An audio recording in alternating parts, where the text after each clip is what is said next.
Hey everyone, I'm working to hit 1,000 subscribers and I need your help to get there. If you enjoy this content, please hit that subscribe button right now. It's not a lack of money, and it's certainly not a lack of available talent. What we are watching unfold right now is something far more subtle and far more dangerous. It's a lack of conviction. The 2025 to 2026 MLB offseason has drifted into that strange, almost eerie phase where everyone senses that something big is coming, yet nobody wants to be the first to move. The top names remain frozen on the market like chess pieces hovering above the board, spring training creeping closer with every sunrise, while front offices sit in silence, locked in a high-stakes poker game where blinking feels like losing. And this is exactly where pressure starts to build, because stagnation in baseball is rarely inactivity. It's tension collecting energy, waiting for one decision to crack everything open. What's happening here isn't a stalled market. It's a market under compression. While some teams convince themselves that patience is a strategy, others are quietly shifting weight, adjusting priorities, rewriting internal narratives.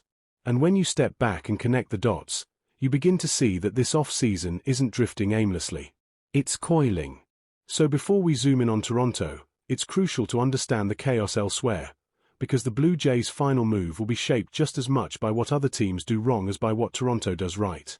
Take the Chicago Cubs, for example, a franchise currently flirting with two competing ideas at once, and history tells us that rarely ends well. Chicago are circling both Bichette and Alex Bregman as if each represents a clean solution to a different problem, when in reality they're battling for the same mental real estate inside the front office. Bregman is the simpler fit. He slides neatly into third base, no defensive gymnastics, no nightly debates. Matt Shaw shifts into a secondary role, perhaps utility, perhaps trade bait, and the machine keeps running smoothly. It's tidy. It's logical. It's comfortable. Then Bichette's name enters the room, and suddenly nothing feels tidy anymore. Because Bichette is not just a position player. His gravity. He pulls attention, expectations, marketing value, and an endless argument about where exactly he should stand on the field. Shortstop, second base, third base. The answer changes depending on the metric, the matchup, and the patience of the fan base. The rumors in Chicago go even further, hinting at the possibility of trading Nico Hoerner to make it work. And that's where alarm bells start ringing, because Hoerner is exactly the kind of player teams only learn to appreciate once he's gone. Smart, steady, defensively reliable. Letting him go to accommodate Bichette feels less like vision and more like panic dressed up as ambition.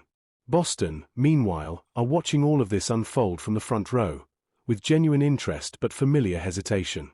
The Red Sox make sense for both Bichette and Bregman. The roster allows for movement. Marcelo Meyer can be repositioned or leveraged. Second and third base aren't locked behind immovable contracts. Financially, Boston can enter the conversation without blinking. The problem is psychological. This is an organization that has developed a habit of reaching the finish line and hesitating, of flirting with commitment before pulling back at the last moment. The interest is real, but the decisive shove hasn't come out of Fenway yet, and until it does, the market stays suspended. Out in the Arizona desert, the conversation shifts again. The Diamondbacks like the idea of Alex Bregman, but they're staring straight at a problem named Ketel Marte. 5 years left, more than $90 million still owed, and an internal budget that doesn't allow for stacking stars without consequences. Arizona are standing at a classic mid-market crossroads. Either you double down on what you already have, or you flip the table and accept risk. Bregman only enters the equation if Marte exits, and Marte is not easy to move. Not because he isn't excellent, he absolutely is, but because contracts have gravity, and gravity is unforgiving. In New York, the most interesting thing is how quiet it all feels. The Mets are slow, almost deliberately so. There's reported interest in elite arms like Framber Valdez, Tarik Skubal, Freddie Peralta, Mackenzie Gore, Edward Cabrera, a respectable list on paper. But the focus is trades, and the pace has been described as lukewarm by those close to the situation. The projected rotation carries intrigue but very little margin for error. Kodai Senga needs to stay healthy. Sean Manaea needs to repeat. Clay Holmes as a starter remains a theory, not a guarantee. It's a rotation built on hope, and Mets fans know all too well what happens when hope does the heavy lifting. All of this might feel disconnected, but it isn't. When the Cubs, Red Sox, Diamondbacks, and Mets all start orbiting the same names, even from different angles, the market tightens. Prices freeze. Decisions stall. Players wait. And when players wait, leverage begins to shift. That's when the conversation changes tone, because while the league continues to discuss Bichette as if he's still the center of the board, Toronto has quietly started looking elsewhere. And that changes everything. The Blue Jays didn't just sign Kazuma Okamoto for his bat. That move was a message. It spoke to versatility, roster balance, future planning. It hinted at a preference for adaptability over rigidity. And quietly, almost imperceptibly, Bichette's name has begun to cool inside the organization. Not because he isn't good enough, but because the fit has grown complicated. What nobody enjoys admitting is that roster construction isn't about stacking the most talented names you can afford. It's about reducing friction, making tomorrow's decisions easier, not harder. For Toronto right now, it's easier to upgrade right field than to reinvent the infield. And that's exactly why Kyle Tucker has surged to the forefront. Tucker doesn't require constant conversations about alignment. He doesn't bring positional debates or defensive uncertainty. He arrives, plays, produces. Power, consistency, presence.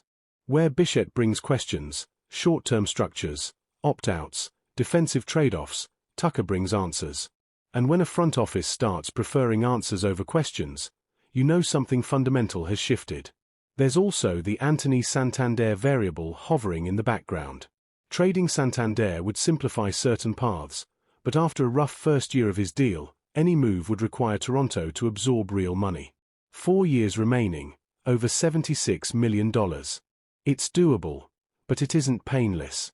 These are the kinds of calculations that separate reactive teams from deliberate ones. This is where the human factor creeps back in. Bichette still has a market. The Cubs are talking. The Red Sox are watching. Others are waiting. But the clock is ticking, and when reports begin to suggest that a meeting with Toronto feels increasingly unlikely, that isn't noise. It's signaling. It's the organization communicating without words that Plan A has evolved. So here's the straight talk for everyone involved. The Cubs gain simplicity with Bregman but invite chaos with Bichette. The Red Sox have flexibility but must decide whether they truly want to commit.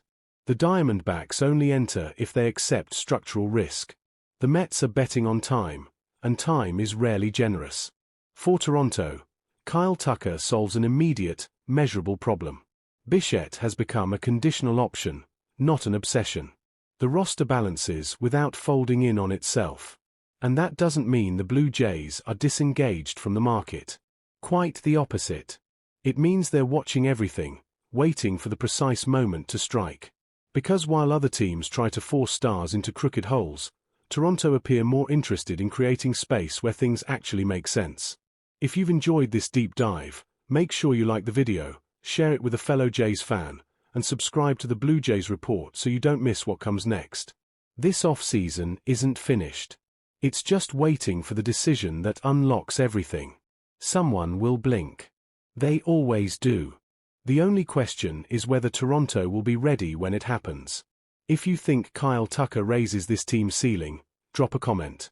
If you still believe Bichette is the path forward, I want to hear that too. Because this story is far from over, and the next move will tell us exactly who the Blue Jays are choosing to be.